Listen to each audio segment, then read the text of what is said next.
Pop Goes Alicia. That's hot. That is one of the possible intro songs for this podcast, which is Pop Goes Alicia. And basically talk to me about feminism. That's what we're going to do here on the show.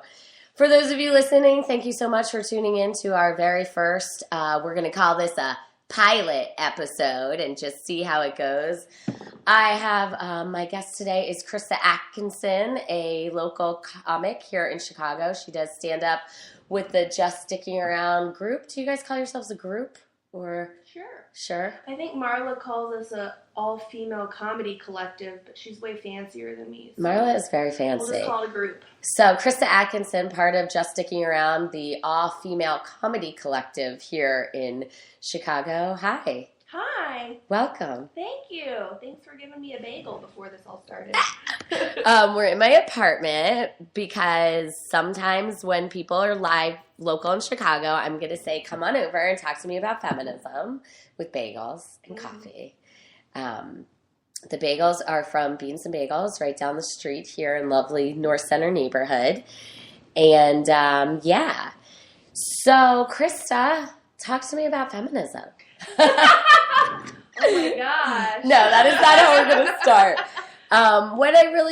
Like I was saying before we started recording, and for everyone out there, what I'm really trying to do and hope to do in all areas of my life is start dialogues about feminism in a, accessible way that invites people who maybe think that they don't know about feminism or think they know, or I don't know, but I know that I don't know. Lloyd Dobler. And so, yeah, so that's where we're going to start. So I'd like to start with, do you have a memory of the first time you heard the word feminist or feminism, or your first kind of interaction with it?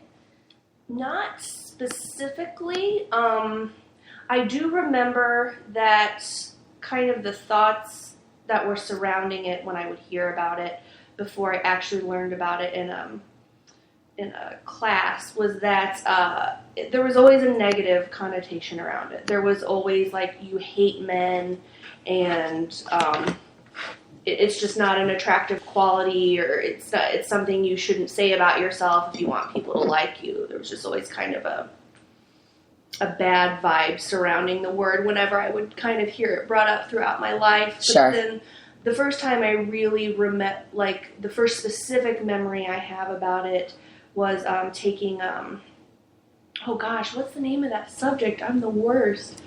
I was going to minor in it, and then I did sociology. Yeah. I kept thinking socialism. I'm like, that's not right. So I took a class on socialism, guys. I took a class on socialism. No, it was sociology, and I took a gender studies one. And oh, nice. I remember feminism. Where was that? It was at Southern Illinois University, Carbondale. Mm-hmm. So SIUC. Well, that's nice. Yeah. And so we studied the definition of feminism in that class and a lot of other things. No, Krista just made air quotes, which is kind of the whole point. Uh-huh. The definition of air quotes, feminism. Yeah. Well, I say definition in air quotes because what I remember learning about the definition of it is there is no unifying definition. That that essentially all it means is that that all sexes should be equal. There is no unifying, it's this, it's that. All it means is that you're concerned with all the sexes being equal. Mm-hmm. Equality. Right. And so do you how do you define it now? Or do you have your own relationship to the word now? I definitely have. My relationship to the word grows more and more every year. I still feel pretty solidly that is the definition for me. It's just about gender equality. There are different kinds of feminists. There's liberal feminists and all different definitions of different factions of feminism I think that you can be in. But for me, it's just across the board. It just means gender equality. Mm-hmm. I think that that's accurate for a lot of people. And one of the issues I have is like I kind of take issue sometimes with that word equality. So like, and I'll talk about that. But I'm just curious, like when you say gender equality, like what does that mean? Like when you're thinking equality for you, just for you or for the way like. Because one of the reasons feminism has so many definitions is because it's totally like rooted in your experience, And I think a lot of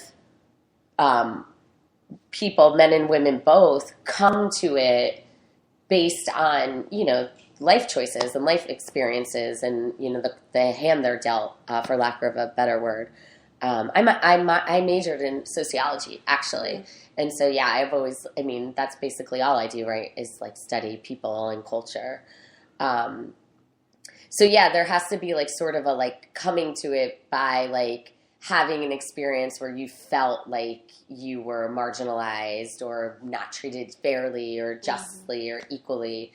Do you have a memory of like one of those moments where you were like, okay, this is feminism in my life right now, and like I have to kind of take a stand one way or the other, Yeah, actually very, very recently, I was I do comedy like you mentioned, and I was booked at a comedy club, and it was a big comedy club, and it was a last minute booking, and I got an email after I had accepted it, like very last minute, that it needed to be clean material. Well, my material isn't what you call clean, and what is the definition of that word? Let's define clean for our listeners. So I was like, oh no. So I reached out to two people I know that have done that club very frequently. They work with them. One was a guy and one was a girl. And I said, hey, do you guys know what they mean by clean so I can be prepared for this? The guy gets back to me and says, oh, it's no big deal. Just don't use a lot of foul language, like the F word and stuff. He's like, but just do your thing, whatever. Cool. Then I get a message from the girl, and it was like, do not talk about anything sexual. Do not use any language. Do not do this. Do not do that. They will not book you again if you can't do this, blah, blah, blah. And I'm like, well, darn it. This is in a few hours. I'm not ready for this. So I get there with the set in mind that I emailed the booker too, and I said, okay, are you talking late night TV clean or squeaky clean? And she says late night TV. So I'm like, cool. I can do That's this. a great like comparison too. Like late night TV or like Saturday morning cartoon. Yes. I'm like, okay, I can do this. So I get there, and the booker is a female. And she's giving us a little pep talk before the show and telling us what we can and can't do. She's like, if the F word fits into your set, use it. But don't use it just to use it. And I know a guy that uses the C word in his set, and it works out just fine, and this, that, and the other. And in other comics before the show, we're talking about some popular male comedian who does this bit about getting an asshole eaten out or something like that. You don't have to whisper. You can say asshole on my show. All right. An asshole eaten out. So I'm like, oh, wow. Well, people can get away with a lot here. Yeah. But I still kept the set the way that I planned to do it. And so I open up my set about talking about getting fingered in a Hobby Lobby parking lot. And then I talk about having sex in a bathroom. And then everything else didn't have anything to do with anything sexual. That was the most. I didn't use any language. And so and it went over really well with the audience. Nice. And after the show, the booker was giving out feedback to all the comics about our sets. And so she gave me feedback, and I quote, said that it was drunken slut hack. And hack. Like, it's almost like the hack part is more offensive. Yeah, because it is, like, you've heard my comedy, it is 100% my truth. Yeah. 100% my truth. It's where I am. I don't do it to please anybody. Right. It is all about my journey right now in my life. And she says she blames the Amy Schumers of the world, and that she won't book any women in her club that do material like that. And like that, meaning talking about sex? Yes.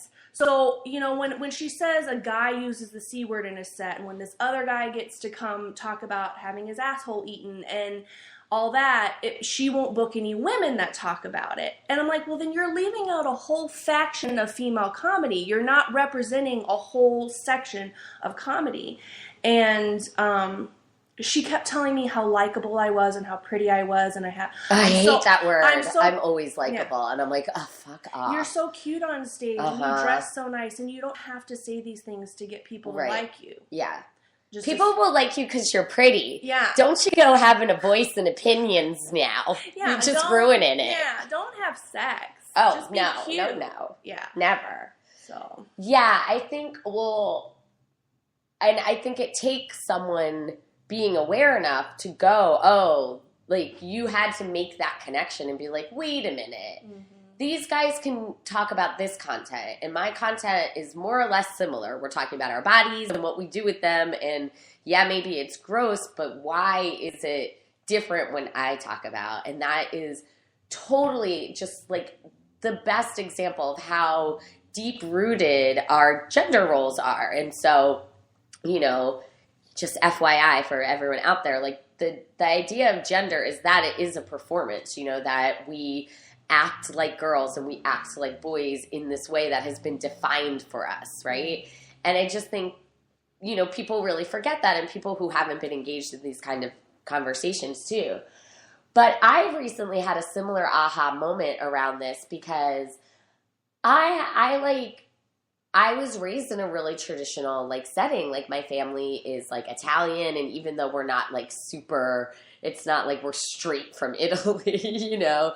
But like my family, at least my mom's side of the family, very much had a traditional sort of like patriarchal setup. You know, like it was my grandfather worked and like had affairs, and you know, just did his thing, and my grandmother raised all the children, and so I think I have ingrained in me still this very like old school mentality sometimes around like prudence and male-female relationships, you know. And so with the sex stuff, when I started doing comedy, I had a little bit of that same feeling of like, why are all these female comics like doing all this like sex material and being as raunchy as the guys? For me, it did feel a little bit like, I mean, and I feel that a lot about a lot of the feminist movement sometimes too, but so I'm like going in circles now. But so this idea that, you know, we have to do comedy in a certain way to be like men, and that's where the equality comes from. Like I have a real problem with that mentality, which I think is how sometimes that word equality gets like convoluted.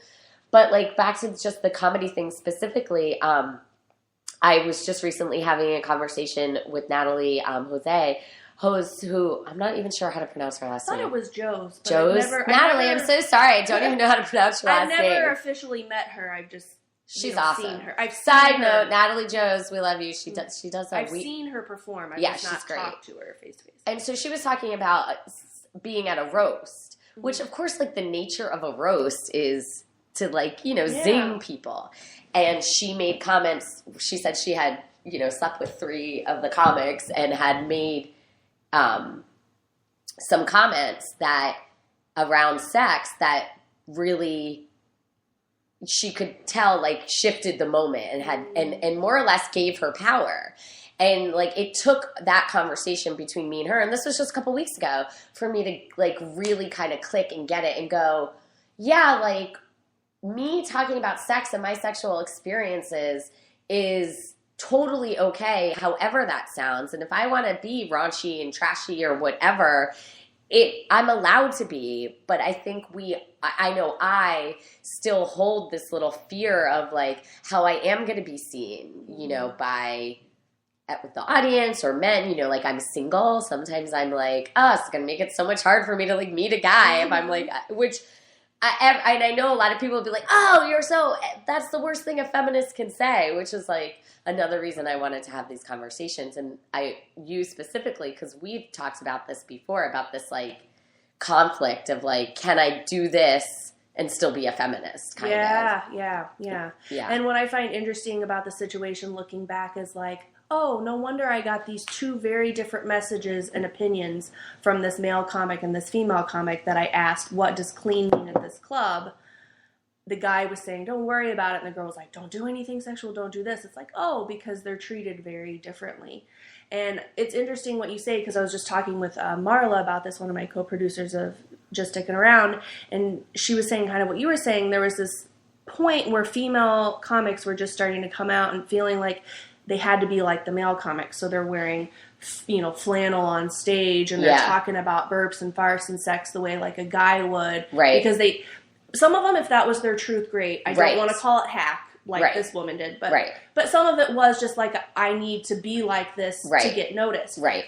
And then it started going the other way where females, can wear their skirts and heels on stage and talk about, girly stuff or whatever girly stuff is, air quotes again. I feel like the pendulum's finally swinging back towards like a middle ground, though, where women are starting to just be whatever it is they want to be on stage and speak their truth. And if you're just telling sex jokes because you think that's what people want to hear, that's one thing. But I think it's very clear when I do it that it is just my truth. Right. So, I'm trying to figure out I've started encountering more situations like this with my comedy, and it's just trying to figure out, how do I navigate this? How do I, you obviously don't want to close the door on yourself for getting bookings at certain places, but I'm also never going to, what's the point of me doing comedy if I'm going to just talk about things that mean nothing to me? Yeah, or if people are going to censor you in that way. And I know censor is like a hot button word, and everyone always yells like freedom of speech or whatever. But like you said, like, there should be no censorship around your experience if you're sharing it in a way that isn't about like degrading someone else's experience. Right. You know what I mean? And so I think that goes back to this idea of feminism and like the definition. Like, while I think equality is totally a big part of it, I think sometimes it just leaves out the idea that equality itself is relative, right? So it's like, and I say all the time, I'm like, I don't want to be like a dude. Like, I don't want your life, like, I don't need to be like you to feel like I have value. I want you to just value who I am and what I bring to the table. And so I actually saw Pussy Riot at Riot Fest this year, and they did a panel monitored by Henry Rollins and a bunch of other white dudes who basically talked most of the time, which I was just like, so close. We're so close to this being awesome, And like, I love Henry Rollins, don't get me wrong, but one of the girls from Pussy Riot just like made my heart explode with happiness, because she basically, the way she said it, and of course I'm paraphrasing here, she said, feminism is just the belief that everyone has equal value. Yeah. And I think putting the word value in there is really important, because I think value can speak on so many levels, And so it's basically saying, and then that goes back to opening up how feminism isn't just for women, Like, you can look at anything that, like, disrupts the dominant narrative, that, helps dismantle patriarchy, which just doesn't have to be this way, but by history and definition is, like, domination is a part of it. Like, like, patriarchal rule has always included some sort of, like, domination and oppression, So that is, like, a feminist act, because it's opening up a space for everyone to be equally valued, So it's like, like, everyone always likes to talk about, like, well, nobody would be garbage men or garbage collectors if everything was fair and equal, because who wants to do that? And it's like, that's so, like, not the argument. But the point is, like, it's as important for someone to pick up your trash as it is for you to go work wherever at your finance job or what have you, I like that there's just, like, value. Because, I'm never going to be exactly the same as a man. And like you said, I don't want to be. Like, we're two different species in a way. So it doesn't mean that equality doesn't mean everything has to be exactly the same. Right. But that I shouldn't be treated differently because I have a vagina. Like, I should be able to walk down the street the same way a man does and not be honed in on and targeted and talked to just because I'm a woman. Right. Like, if you wouldn't talk to some man walking down the street, why are you talking to me? You don't know me. Yeah. Like, and that's hard too, because where I come from, people are just friendly and they just talk to strangers on the street. So where are you from? Southern Illinois, like, real small town. Not that there isn't a whole bag of issues with, feminism and equality in that type of setting, but there anybody's just going to talk to anybody, whereas up here in a city, like I feel like I have to be more careful about strangers that talk to me on the street. Right. And I think this is another great issue around like some of the confusion, and this is another like what I tend to call like everyday feminist issue. Like, or this is like, I'm living my life and this is happening and I have to sort of like make a call about how I'm going to engage with it. And that's why I think feminism can be so tricky, because you can't always like adhere to your feminist values in every moment, you know, which you could say the same about any kind of, you know, kind of code you live by or whatnot. But yeah, people talk to me a lot about this because I teach and I work with a lot of young kids, and I teach in downtown Chicago, you know. But the whole catcalling versus talking, to like looking me in the eye, smiling, waving, saying hello, tipping your hat, greeting me in some way is completely different than ogling me, like, then oogling, whatever. That's another word I never know how to say. But, like, then just, like, I've been, like, on a block and, like, there's a guy however many yards away and I can already see him. Mm-hmm. And I have to walk towards him completely. There's nothing you can do about it. Like, knowing the way he's looking at me, knowing what's happening. And that is completely different than, like, hey, how you doing? Or hi, nice to see you. You know, it's not it's not just about talking to people on the street, which is the way, like, people will want to simplify it to try to, I always say, like, being a feminist means people are always trying to catch you in a contradiction, you know, like, at least the trolls or whatever. I have so many and stories. Sometimes it's like, even if what they're saying is relatively harmless or just polite, it's like, but would you say this to the guy who's walking behind me? Right. You know, like, it's a hard distinction to make, and in some ways I hate that I've had to get to that point where people can't just be polite because other people have ruined it to the point of, like, I don't know what their intentions are. I don't know if they're going to start following me. I don't know if me responding by saying hello is going to turn into more, like, it's frustrating. It's frustrating that I have to deal with that any of us have to deal with it. Sure. Yeah, and I totally agree with you. I lost my train of thought, but I totally lost my train of thought. I wanted to say too, Bell Hooks has a great definition of feminism. So maybe every episode we'll just look at a different definition. But hers, and this is in the opening of the book, Feminism is for Everybody, which I would recommend everyone read. It's a super easy read, and Bell Hooks is a scholar, a feminist scholar, an activist, and a woman of color. So I always think it's also good to read as much like diverse feminism as possible. But she writes, simply put, feminism is a movement to end sexism, sexist exploitation, and oppression. It's like so simple, you know, like, and it's very direct, and that includes, you know, so many things. So yeah, going back to that, do you call yourself a feminist now? Like, do you label yourself that way? Yeah. Whereas, you know, before that class and when I was younger, I probably would have been scared to label myself that way. Yeah. Even though I have really good parents that, you know, taught me that stuff, like, even they taught me stuff like that is okay, but I just kind of the ignorance surrounding the word and not really knowing.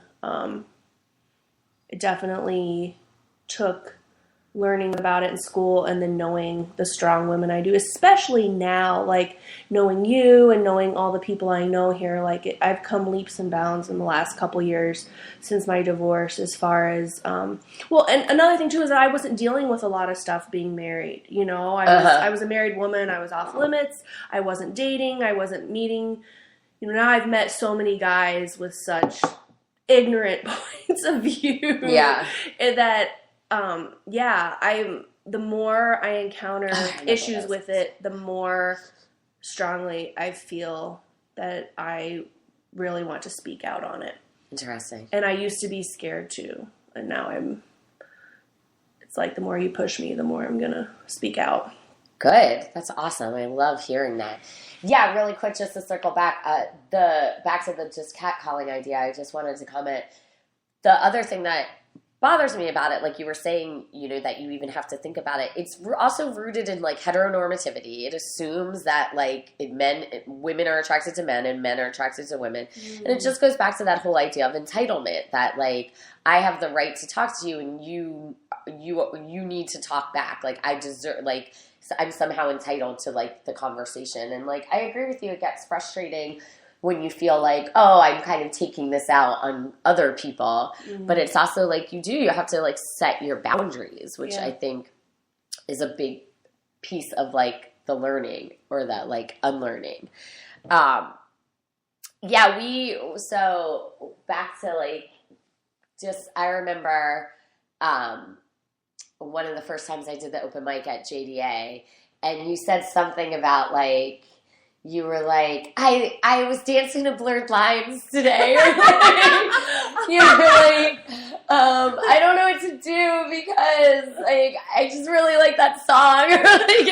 Alicia's gonna hate that I love Blurred Lines. Yeah. Oh God. Which is just, I mean, no. Like, first of all, pop music forever. But I think that is, and that's what we want to kind of hopefully open up the dialogue with this podcast, to be like, and I've heard that a lot from men, especially too, that not everyone uses the word afraid or fear, so I don't know, like you did. And, but people are concerned about claiming the term because then they have to basically, like, answer for it. Mm-hmm. And I just think culturally that is just a big issue with all of us, especially in this modern age of, like, people being able to have what they want when they want it. Nobody wants to commit to anything, even, like, feminism, I don't want to have to feel like I'm fighting all the time. I don't want to have, I don't have to answer to the fact that I work in a nursing home. No one, like, starts arguing with me and questioning me on that. Right. So why do I have to constantly be on guard when people are arguing and questioning the fact that I'm a feminist? It's just, I don't want to, sometimes I'm tired and I don't feel like having to teach someone a lesson. Right. Well, that's huge. And that's a big part of, if you look on some of the dialogues that have happened on my Facebook when the comments get out of hand, and, like, a lot of it comes back to, like, it is not my job to explain this to you, like, ignorant person. Like, read a book. Like, there's the internet. Like, Google feminism. See what you find. And, like, I actually am an educator. I have a master's in gender studies, So it is actually my job. So if you're expecting me to dialogue with you about it, or especially, like you said, half the time it's not a dialogue, it's a fight, then you can pay me. Like, I'm going to start charging people, and that's, again, goes back to, and that's a place where I always have conflict too, is where to have those conversations. Like, is this a person worth spending some time with? And, like, obviously, like I was saying, I come from a pretty traditional family, so I already have a dad, a cousin, a brother who is amazing, but still very much a dude, and in a dude world. Mm-hmm. And then a handful of other just extended family members who, they're my family. Like, I'm always going to have a space to have that conversation with them. So no strange troll that I've never met on Facebook. I'm not going to spend any time engaging with you, I've got other stuff to do. Like, this can't be my job all day. It's like you said, pay me then. Right. Yeah. Yeah. Totally. Well, it's interesting. It kind of brings up for me, and I've talked to you about this before, a guy that I was dating where our relationship pretty much ended due to some subsequent events and conversations that happened as a result of that guy in San Francisco that shot a bunch of people in school because he thought women owed him that YouTube video, where it's like he shot a bunch of people because women wouldn't sleep with him, and he had this really creepy video of like, women owe me their bodies. And it got, I had been dating this guy who asked me what rape culture meant, and I remember that. Yeah, and he wouldn't it's almost like he just wanted to disprove the theory. It was almost like he was asking me not because he really wanted to know, but because he was just trying to disprove its existence. Right. He wouldn't open his mind up to it, and I thought, he seemed like a nice enough person, so I was trying to, when articles would come out, I would send them to him, or when things would happen to me that I thought, well, maybe someone that, if he sees this sort of thing happening to someone he cares about, maybe it will put things into perspective for him. So, I would tell him things that guys would do on the streets that would scare me or make me fear for my safety. Or, guys...